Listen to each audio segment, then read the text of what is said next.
everybody, this is Tyler here once again from the Character Workshop, and welcome to my reunion tour. So, finally after, how many seasons? Like 6 seasons or so since I last talked about any sort of musicians at all. Talking about them again. But unlike the last time I talked about musicians, where I talked about Phil Collins, who obviously was a individual, even though he was also a part of like Genesis, but this time we're talking about an entire band. Yes, a band. Not any one person from the band, just the whole band. And just like with the Phil Collins video I did way back in the first season, this is going to be a countdown list of my favorite songs from them. Which, with the Phil Collins video, it was like a top 5. But with this band that I'm going to be talking about, which is Madness, which is a English ska and pop band from England who formed in 1976, and they performed up until 1986, and then they came back together in 1992, and they have since been performing regularly since then. And for everybody who doesn't know what the meaning of ska is, or what like ska music is all about, it originated from Jamaica in the late 50s, and it's basically combinations of like, you know, calypso with jazz and rhythm and blues, which, yeah, I can definitely see a good amount of that in a lot of the Madness songs that I've listened to, which, you know, this video is a list video, and rather than being a top 5 video like I did with Phil Collins, this one's going to be a top 6 best Madness songs. Why top 6? Are you ready for it? Because I like to go one step beyond. See everybody in the next episode.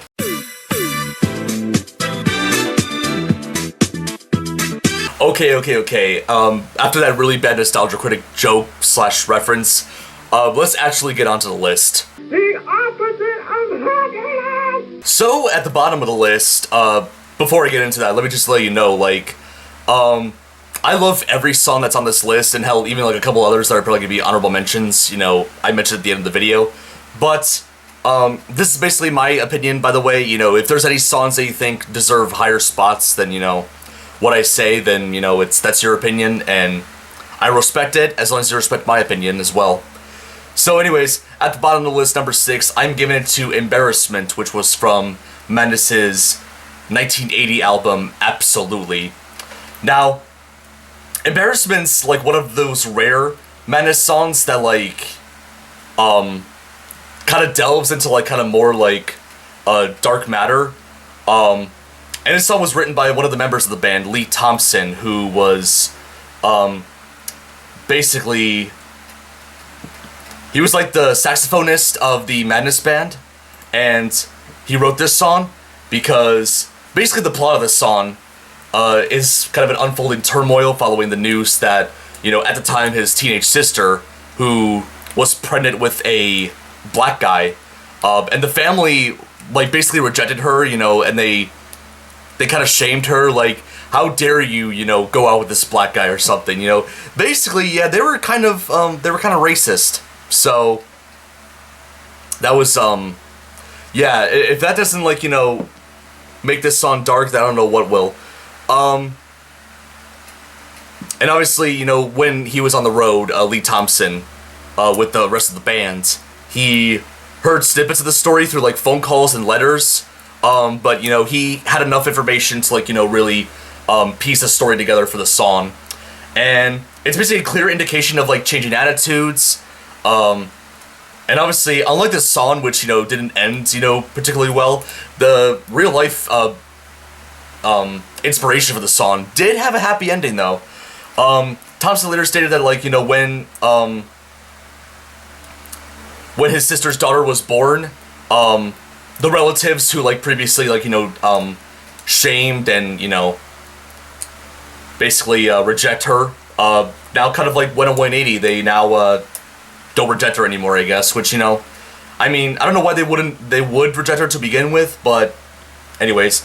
So yeah, that was, like, basically the inspiration for, Embarrassment. As a song itself, it's really good, you know, kind of very moody, but also, like, you know, has kind of, like, you know, somewhat of an upbeat mood every now and then, especially during the main verses, and obviously there's, like, the whole, like, saxophone solo, which I mentioned earlier. Lee Thompson was a saxophone member of the group, and, yeah, basically,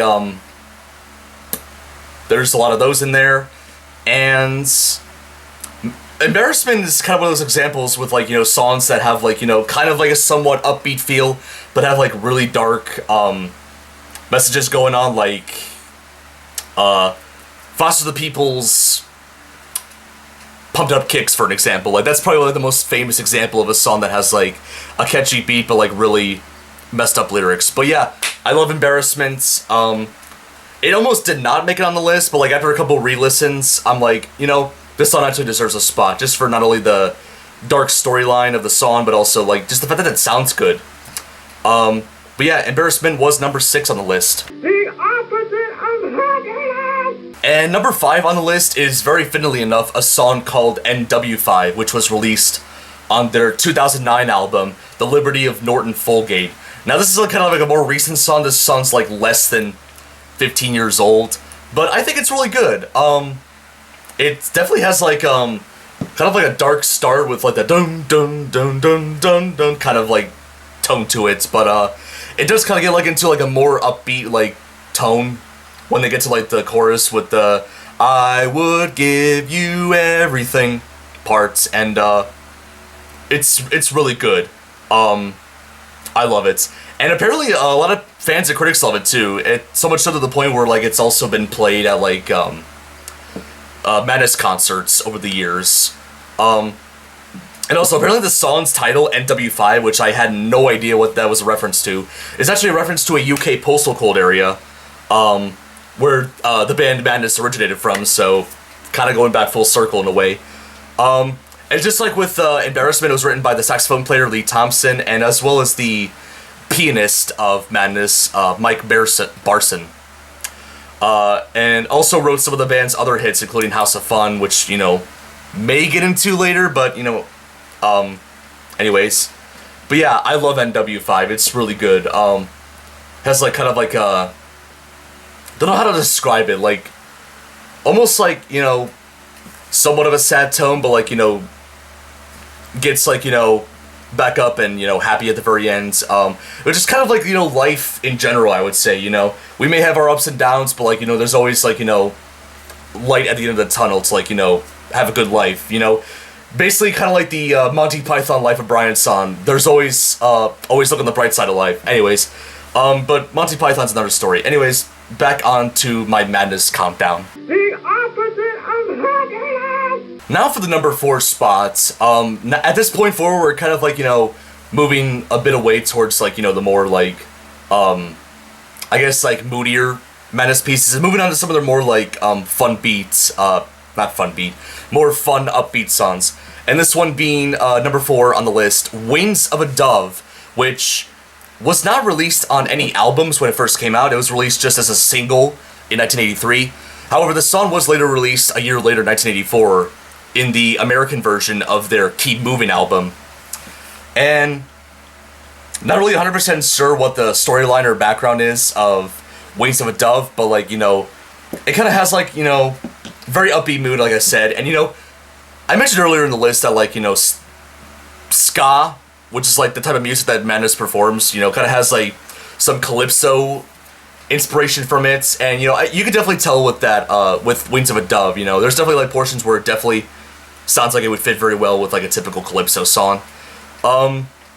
It also, like, kind of gives it, like, a very, like, almost like a choir-esque, feel to it, like, especially the chorus, the whoa, whoa, from the wings of a dove, whoa, whoa, like that part of the song, the chorus, basically. And it's just overall fun. I like it. And bits of fun trivia about Wings of a Dove. It did have a brief, like, resurgence in popularity in the year 1999 when it was featured in the American movie 10 Things I Hate About You. And yeah, apparently Madness also performed a live version of the song on BBC One on New Year's Eve 2018. So yeah, Wings of a Dove, pretty good Madness song overall. The opposite of happiness! And now for number 3 on the list, and this song is, like, arguably the most iconic song by this band. It's one that I'm sure a lot of you are familiar with, and that was just how I got introduced to the band, obviously. But this is Number 3 on the list, this is Our House, which was from their 1982 album, The Rise and Fall. Now, everybody knows this song. Like, I don't think I really need to go into any detail about Our House. It's very recognizable, and it's really, like, their most successful song in the US in particular. Like, Madness, you know, they're very successful in their home country, the UK. They've had a lot of, like, you know, top 10 hits, you know, during, you know, their height in popularity, which was the 80s, basically. And Our House was really the only song of theirs that reached the top 10 here in the US. It was number 7 on the Billboard. So, yep. And also, in terms of the song itself, you know, it's really kind of sweet in a way, like kind of catchy. Also, like from what I've been kind of listened to the lyrics, you know, kind of gives like a more of a nostalgia feeling. Like I feel like it's kind of the band just like reminiscent of the old times, basically. Really good. And this song was featured on episode 11 of The Young Ones, the episode titled Sick. And yeah, it's I don't think I really go into any detail. I'm sure a lot of you guys know this song already and probably already like it, and you know, are probably most familiar with Madness thanks to this song. And yeah, I love Our House, you know, really good. However, there are 2 songs on the list that I think are, in my opinion, better than Our House, but we'll get into them right now. The opposite of happiness. I forgot to mention this with the last spot, but yeah, sorry for the change of lighting. The clouds are starting to come up outside my window, and just had the light in there just to have some more light in here. Anyways, number 2 on the list was from the most recent album by Madness, which is Can't Touch Us Now from 2016. And this song in particular I'm going to be talking about is Mr. Apples, which you think with a title like that it's going to be very humorous, but you know, kind of similar to Embarrassment. It's kind of a bit more moody, although I don't think I would say it's as moody, but it's like, you know, still kind of a moody tone. I just like, I don't know about most people, but I really resonate with this song a lot. I think a lot of it's probably just due to like not only the background music, but also obviously the chorus, the oh, calm down, Mr. Apples. Like, I don't know. I can't really explain it very well. There's not a whole lot of information to my knowledge about this song. Apparently there was a music video at one point, but for whatever reason it got removed from the official Madness YouTube channel for some reason. And now it does exist on YouTube, but it's like really poor quality, which is funny because, you know, 2016, you know, this is the year that like 4K Ultra HD Blu-rays were made. Like, you know, you can't like get that music video in high quality. That's really weird. But regardless, Mr. Apples, really good song, really underrated too. Like, I don't hear very many people talk about it. I'll link some of the other songs I talked about. This one, even though it was released as a single, it didn't really chart anywhere, so that's kind of unfortunate. But anyways, Mr. Apples was number 2. Now before I get to number 1, let's talk about honorable mentions. Now with these honorable mentions, I don't have too much to really bring up with them, but I just really, I like them, and they almost made it to the list, especially the last one I'm going to be talking about. But the first honorable mention I'm going to give is Night Boat to Cario. I'm not sure how it's pronounced. It's basically like based on a, it's basically based on a, like a, what is it, a city in Egypt, the capital, I believe. But yeah, it's a really nice song, pretty catchy, but not much else to say. It Must Be Love's really nice, you know, kind of like Our House. It's like very almost like sweet in a way. And also this is one of the only other Madness songs that have topped the US Billboard. But unlike Our House, which is at number 7, It Must Be Love only went to number 33. And the last one I gotta bring up, which, you know, is, like I said, almost made it to the list, but I felt like Embarrassment was a better song. And it was Baggy Trousers, which, funny enough, was from the same album as Embarrassment. Baggy Trousers is a lot of fun, kind of silly in a way, but that's what I like about it. Like I said, it almost made it to the list, but I just, after a couple of re-listens, I liked Embarrassment a lot more. But after all that rambling, let's actually get on to number 1. The opposite of happiness. Now for number 1 on the list, my favorite Madness song of all time. is House of Fun, which, weirdly enough, was not released on a regular album. It was released as a part of Madness's greatest hits album, Complete Madness, from 1982.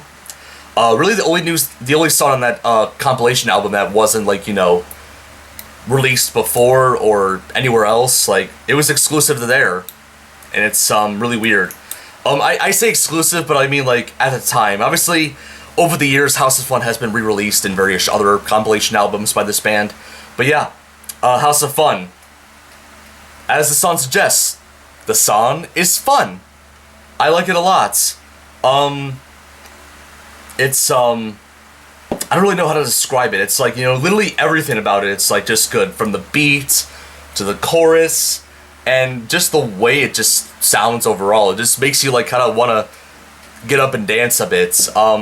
Has a very carnival-esque feel to it, which is like what some Madness songs kind of sound like, in my opinion. And this one definitely takes the cake in the most, like, you know, carnival-esque sounding. You can definitely imagine hearing this like at a circus or fair or carnival or whatever. Not much to say about it, and it's definitely one of their most successful songs. I believe, to my knowledge, let me double check. It is their only song to reach #1 in the UK, so that's really fascinating. It unfortunately never charted in the US, unfortunately, but that's fine. And also, this song was featured in another episode of Madness. Episode of Young Ones. This time being episode 3, Bored. And yeah, it's really good. I can't really say much about it. Apparently some interesting trivia about it. It was re-released a decade later in 1992, where it reached number 40 in the UK. And then also in a 2015 poll by ITV, it was voted as the 8th best 1980s #1 in the UK for ITV. So yeah, if that doesn't show like how successful this song is, well, in the UK that is, I don't know what will. So yeah, for anybody who hasn't listened to any of these songs or most of these songs that I mentioned in this video, definitely take a listen. You know, Madness is a fun band, underrated band. If you've only listened to Our House, definitely listen to some of their other stuff. They got some really good stuff, good catalog of music to listen to. But with that out of the way, that's about it for this video. Let me know if you guys have listened to Madness. What is your favorite song by them? Leave me a comment down below. Let me know what it is. And not much else to say. That's about it for this episode of Vacation from England. Hopefully you guys enjoyed it. If you did, feel free to give it a like and subscribe to the channel if you guys want to see more episodes of Vacation from England or just mediocre plush content in general. Also, turn on the notification bell so you get notified each time I upload a new episode of Vacation from England or any of my other shows. Leave a comment down below. Let me know what you think. That's about it. This is Tyler from the Character Workshop, signing out. In the next episode, after quite a while, we're going to be going back to visiting an old friend.